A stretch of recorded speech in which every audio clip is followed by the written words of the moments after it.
சித்திரை வசந்த உற்சவம் 6ஆம் நாள் விழாவில் அண்ணாமலையார் மற்றும் உண்ணாமுலையம்மன் வெண்பட்டு ராஜ அலங்காரத்தில் எழுந்தருளி பக்தர்களுக்கு காட்சி. வெட்டிவேர் பல்லக்கில் எழுந்தருளிய அண்ணாமலையார் மற்றும் உண்ணாமுலை அம்மனுக்கு பொம்மைப்பூ கொட்டும் நிகழ்வில் ஏராளமான பக்தர்கள் வழிபாடு. பஞ்சபூத ஸ்தலங்களில் அக்னி ஸ்தலமாகவும் நினைத்தாலே முக்தியளிக்கும் திருத்தலமாக விளங்கும் திருவண்ணாமலை அண்ணாமலையார் கோவிலில் ஆண்டுதோறும் பல்வேறு திருவிழாக்கள் நடைபெறுவது வழக்கம். அதன் பேரில் சித்திரை மாதத்தில் சித்திரை வசந்த உற்சவ விழா 10 நாட்கள் நடைபெறும். இந்த ஆண்டு சித்திரை வசந்த உற்சவம் கடந்த 20ஆம் தேதி சம்பந்த விநாயகர் சன்னதி அருகே பந்தக்கால் முகூர்த்தத்துடன் தொடங்கியது.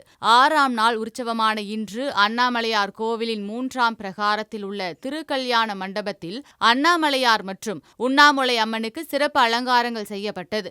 இதில் அண்ணாமலையார் மற்றும் உண்ணாமுலை அம்மனுக்கு வெண்பட்டு ராஜ அலங்காரமும் செய்து வண்ண வண்ண மலர்களால் மலர் மாலைகள் சாற்றப்பட்டு சிறப்பு அலங்காரம் செய்யப்பட்டது.